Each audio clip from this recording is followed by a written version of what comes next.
Hello everyone, I'm Chester44 and welcome to this Let's Play of Blades of Avernum. Last episode, we discovered we've gone back in time! Yep, there's time travel in this one. And we went very far back in time, to before the Empire was really that much of a thing. Anyway, let's do some exploring around here. See what we can deal with. Oh, didn't need to do that. A timid child approaches you. He is staring at you with his eyes wide open. It looks like he has something to say, but is too scared to say it. Is there something you want to say to me, little boy? Raquel wanted me to give you this message. To me? You must have the wrong person. The boy looks at you on apprehensive concentration. No, she told me what you look like. How can she know what I look like? I've never been here before. The child takes a step back, never ceasing to stare. He obviously does not know the answers you seek. Alright, hand the letter over. The boy timidly gives you the letter and then hurries off. The letter is written on a frail piece of parchment. Travelers, I know you had a long trip to get here, and I wish you would stop by at my cottage near Ferrow. I'm sure we have much to discuss. I'll be waiting. Raquel. Curious. Yeah, talk about hovels.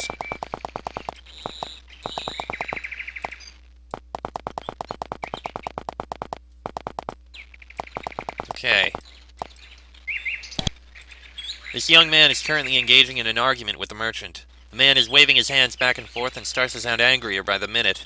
The merchant throws you a quick, pleading glance. He is not enjoying the argument. What seems to be the problem here? The young man turns at you sharply.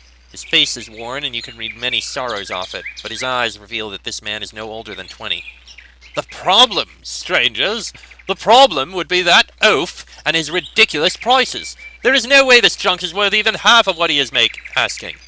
The merchant cuts in on the conversation. I object, sir. My merchandise is of the highest quality. You, sir, are just a vagabond with no money.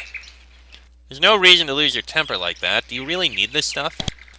I do if I want to move around unharmed, which I do. The young man raises his hand and lowers his hand a few times. His expression tells you that he has extinguished all of his arguments. Oh, blast, the prices are just too much for a solo adventurer like me. Why don't you join me, then? I could use someone who knows his way around these lands. Adrian looks surprised. Are you serious? Of course I will join you if you'll have me. You got one thing right, I do know a lot about Ferrow Lake. I lived here all my life. If you want to know something about the settlements or whatever, just ask me. Oh, I'm Adrian, by the way. Adrian joins your party. You now have a special ability you can use to talk with him. Okay, let's talk with this merchant first. The shopkeeper nods at you, smiling lightly. Greetings, customer. I hope you're wealthier than that vagabond you're traveling with. Adrian mumbles a little, but says nothing. Just show me your wares.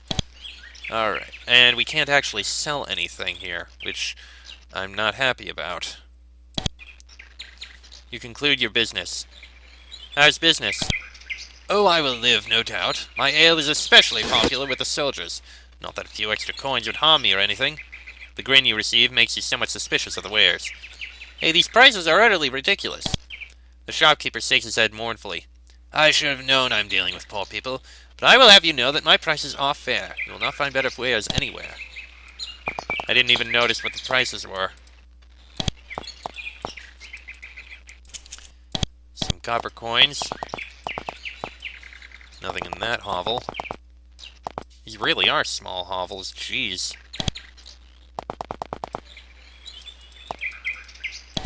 Okay. Well, that's it for this town. Okay, let me see if I can match up Fort Prescott. Maybe that's it. Ferrow. That must be... Okay. I think I know where we are. We're on the eastern edge here, I think. The stead is habitated by a large family. Children of various shape and size bustle around you performing various tasks. The head of the house, a stern-looking man in his late 40s, walks towards you. Welcome to my home, travelers. I am Thomas Havisham. I would invite you in, but we have very little to offer. But we have plenty to sell. Can I interest you in some food? thank you, but we don't need any. And now that I think about it, we do have, talk to Adrian. These are the lands the soldiers first took from the Nephilim. Fort Nepharim and Haven are, of course, here. The road east leads to the land of the soldiers. I will go there someday. The road south leads to Danilo Creek, and west is Ferrow. Okay. I'm just going to, I guess we can just do this. What do you want to know? What can you tell me about this village? This is Haven. When the soldiers first came to Ferrow Lake, this fort was the first thing they conquered. After that, some of us slaves tried to escape from the Nephilim and flee here. This really felt like a haven for us. We stayed here and built a shantytown at the gates of Fort Nepharim. As you can see, some of us still live here. The rest moved to the Nephilim towns when they were conquered, or then they left Ferrow Lake entirely. Where can I shop in here? Adrian frowns. There's only one shop in town, and quite frankly, I would take my business elsewhere. That guy sells adventuring gear, but the prices are ridiculous. You can get most of the stuff he is selling from Danilo Creek anyway. Is there anything interesting in this village? Not anymore, no. All the interesting people moved to other towns as soon as they could. I suppose you could visit the farmhouses near Haven if you need food. Tell me something about yourself, Adrian. Adrian hesitates before he answers. Well, that is a boring subject, really. I was born here, and I've lived here ever since. Well, I guess you know about the Nephilim, so, well, I was a slave. You can figure out what my life was like from that.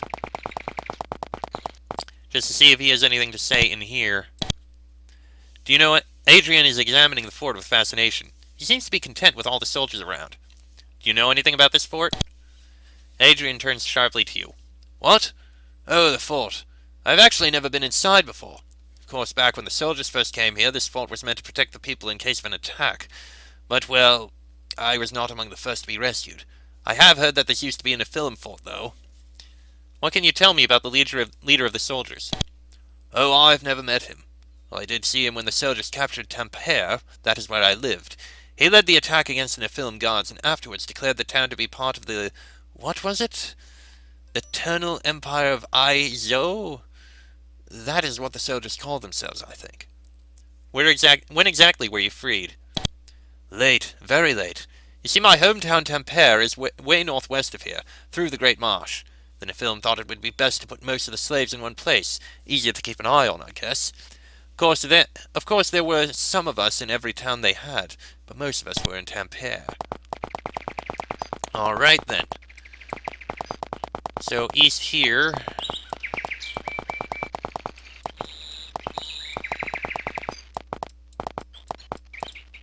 Alright then. An inn has risen at the side of the road. It's unkempt and, quite frankly, unpleasant. Some people have found their way inside, though. One look at the owner makes you wonder about the safety in sleeping here. There's a sign on the counter. It says, sturdy meal, 20 gold. If you have the stomach for it, you could order something to eat. No, I don't think we need anything. A rattlesnake? Well, that died easily. We got a river here.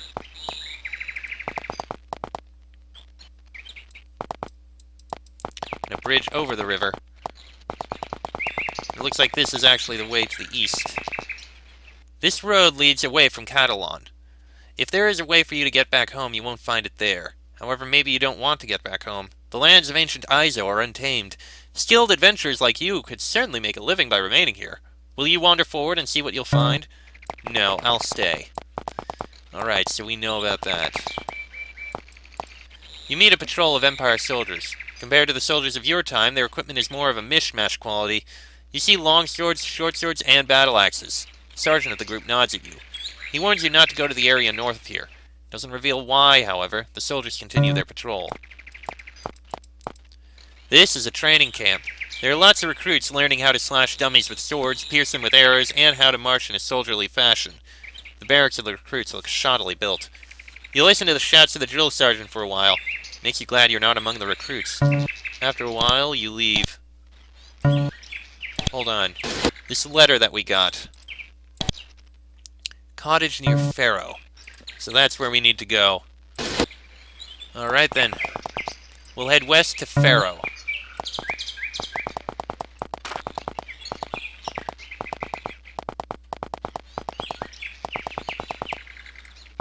Just like that Other path leads north, which it said not to go, so let's head west to Ferrow then. That must be Ferrow. Yep, this is Ferrow. Adrian is whistling joyfully. Oh, did you want to ask me something? What can you tell me about this town? Ah, Ferrow. One of the newly inhabited villages. I think this was some sort of religious village for the Nephilim. Naturally, the soldiers burned down most of the buildings here, so we had to start from scratch. The soldiers tried to get us to mine ore from the west, but for some reason that never worked out. Can I buy anything from here? Adrian snickers a bit. No. Well, there is an inn. You can get some great drinks there, not that I have ever had enough money to really get drinking.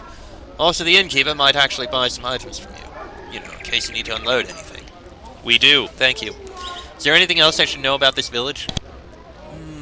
If we ever happen to be around at night time, we should go to the bonfire on the east side. Eldred, probably the oldest man in Ferrow Lake, is an excellent storyteller. Of course, he does tend to ramble. Oh, and one more thing. But I suppose you are not thinking of settling down? Settling down? Yes, there is this girl that a lot of men have tried to chain down, but so far all they have gotten is a firm no or a black eye. I'd like to know more about the Nephilim. What are they like? They were slave masters. What did you think they were like? They just never treated us like we were alive. We were less than property. Didn't you ever rise against them? Adrian looks at you thoughtfully.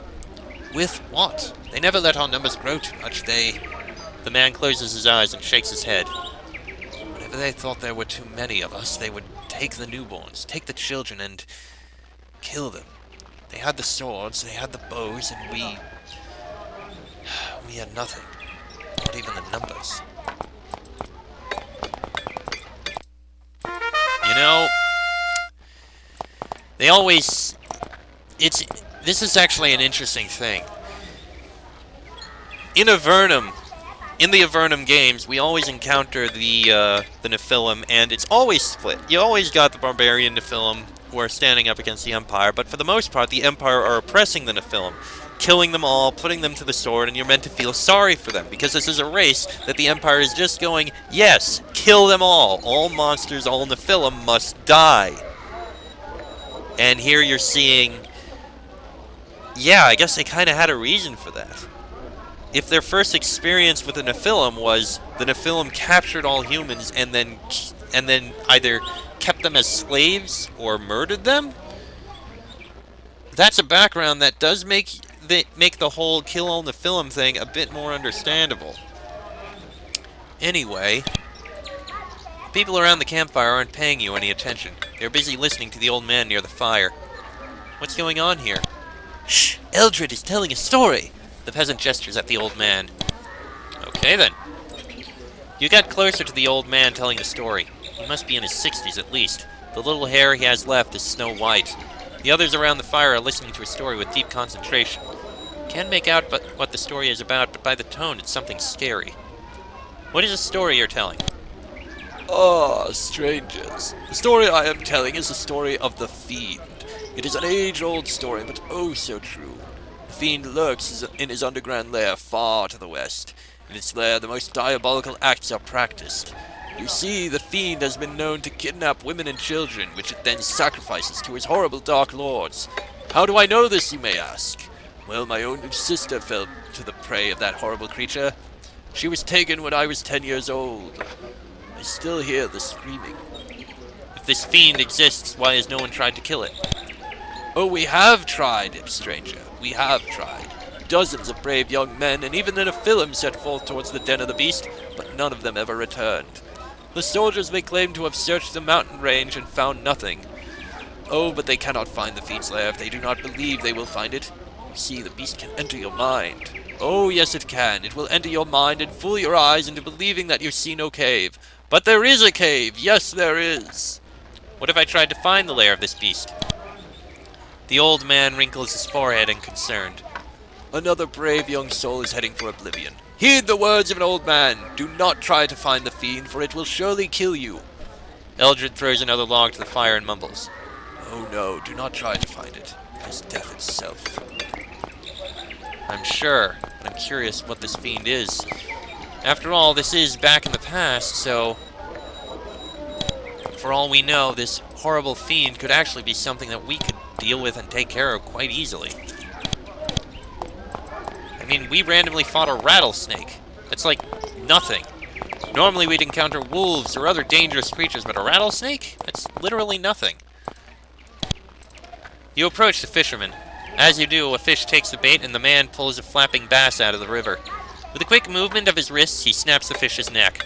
The fish is thrown on the ground and the man turns to you. Oh, hello. My name is Salomon. How are you this day? How is the fishing? The man gestures at the fish at his feet.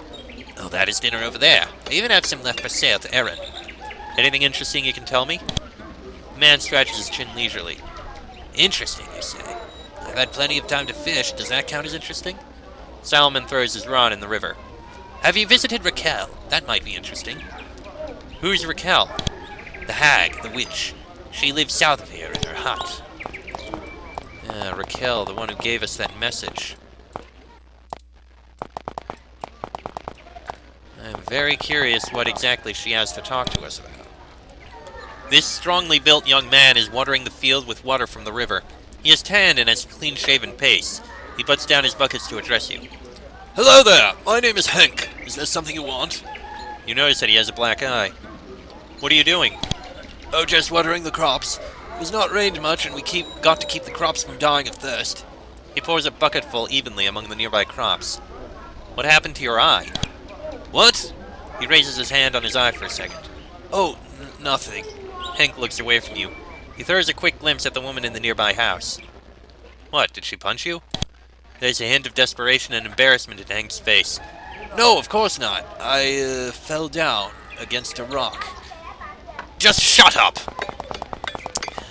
Ah, interesting. Alright. Ferdinand the bull has been tied to the hitching post near the inn. This has not prevented the magnificent beast from chewing on some grass. Infinite wisdom shines in the beast's eyes. You dare not bother it. Okay then. Just doing as I normally do, exploring outside. Who's this? The townsman has no time to talk to you. He's busy walking around in a seemingly random way. Such is the important job of many townspeople. Ah, bit of fourth wall breaking there. A beautiful young woman is working on her flower arrangements. She has long black hair, her eyes are hazel, and although she is beautiful, she seems cold. She is humming a sad song softly, not giving you any notice. Who are you? Naylina. She does not remove her eyes from the flowers. I have not seen you around before. Did you come here recently? Yes, just got in. Be sure to leave quickly. There is nothing interesting here. Naylina talks in a calm voice. You sure do have a lot of flowers. My mother used to love gardening. I guess I was infected by her enthusiasm when I was a child. Of course, she never got back to gardening after Father died. How did he die? The Nephilim killed him. I never understood why. After that, my mom just withered away. My brother tried to convince me that we could escape the Nephilim. We planned on how we would do it. Then one morning he woke me up and said we would stand a better chance of escaping if he went alone.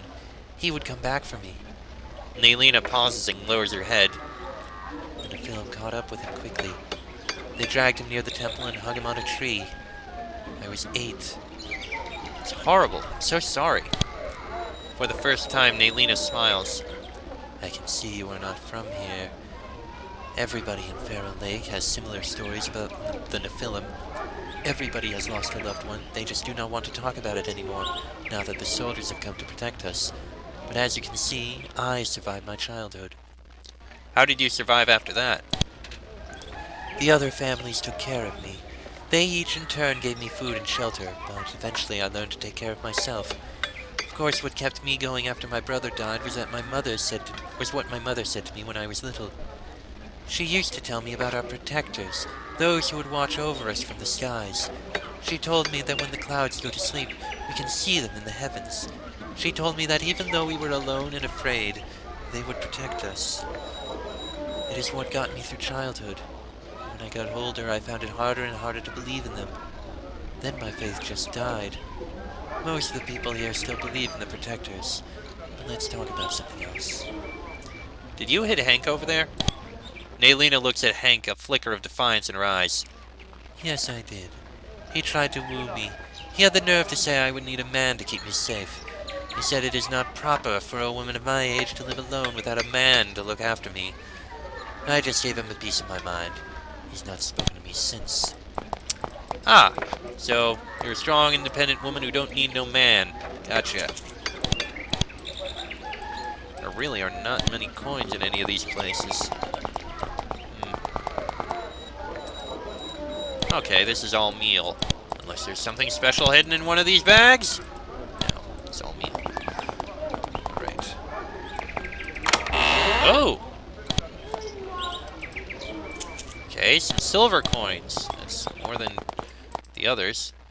Nothing there. Got some coins in here. Nothing there.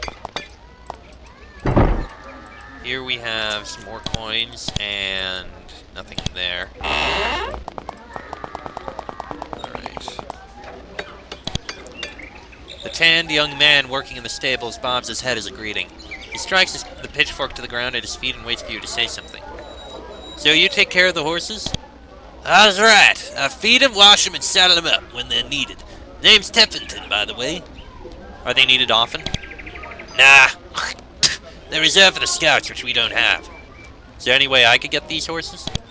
Teffington smirks. Are you a scout? There isn't any way you can get these steeds. Unless, of course, you can somehow convince me to give you the horses. Like, say, placing an argument worth 500 gold. Yeah, no problem. Teffington hurriedly takes the money and weighs it in his palm. Now, as for the horses. If I gave you them, then I would surely get caught, and that could prove quite painful to me, so there's no way I'm saddling or shoeing the horses for you. And don't even think about doing it yourself, because I'll turn you in so fast. Teffington, you bastard, give me back my money! The man looks you over in concern.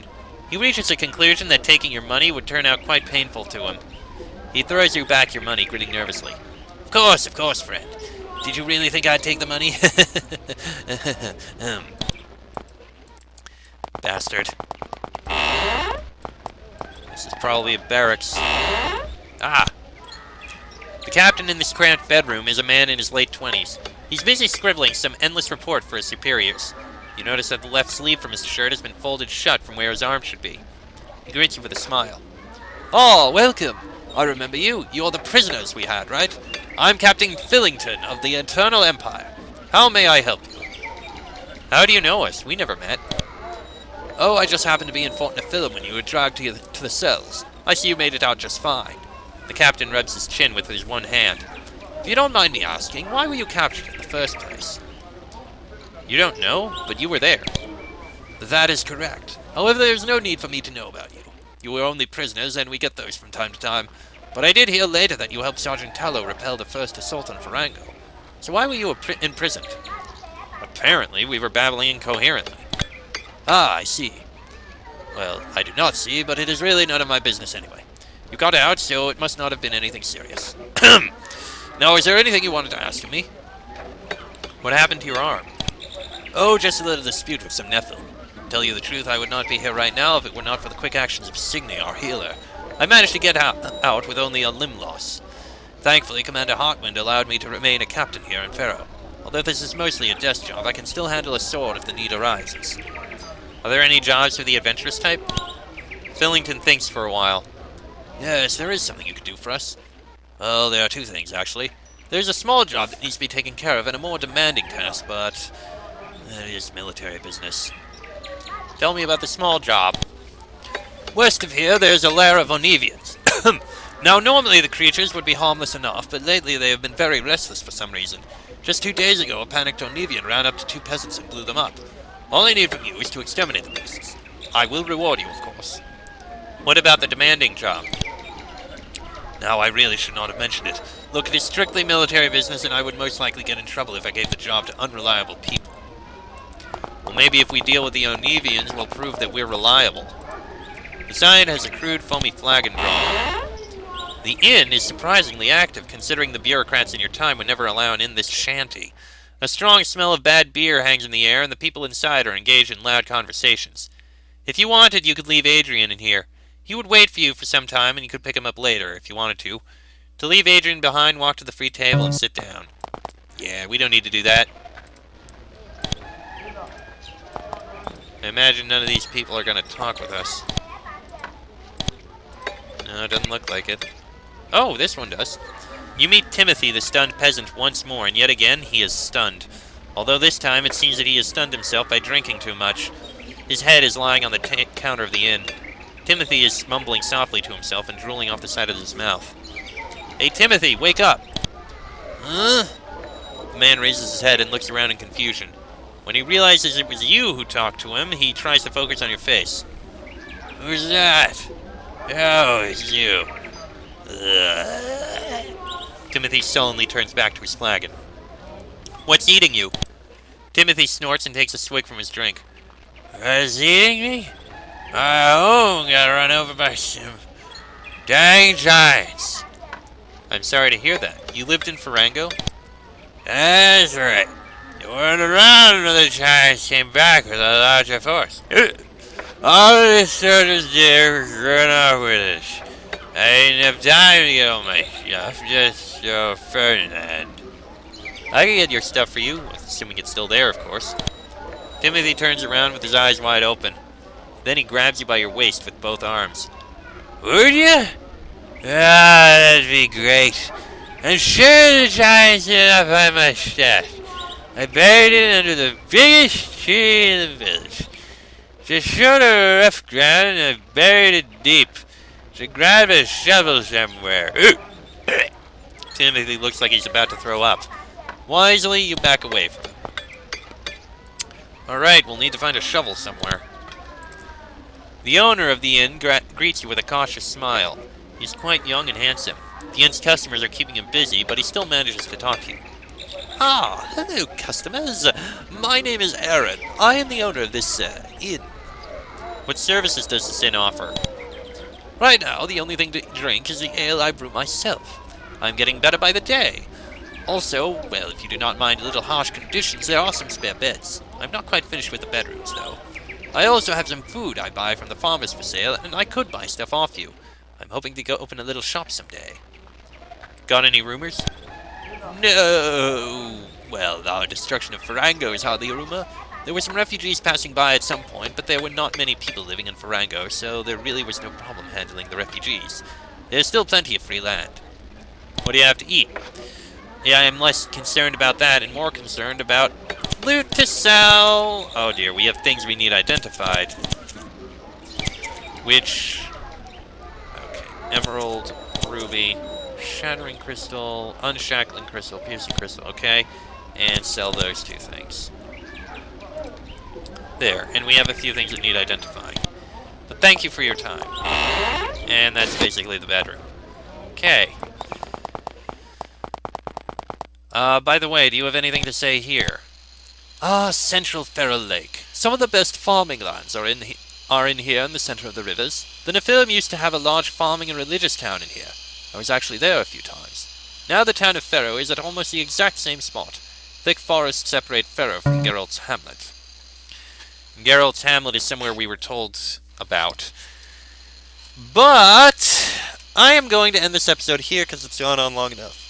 Next episode, we'll find this old witch who contacted us. You'll be very curious to find out what she has to say. And then we'll do some more exploring. That'll be in the next episode. So until then, I'm Chester44, that is Fox, Sheik, Bonnie, and Draco. This has been a Blades of Avernum Let's Play, and I shall see you all next time.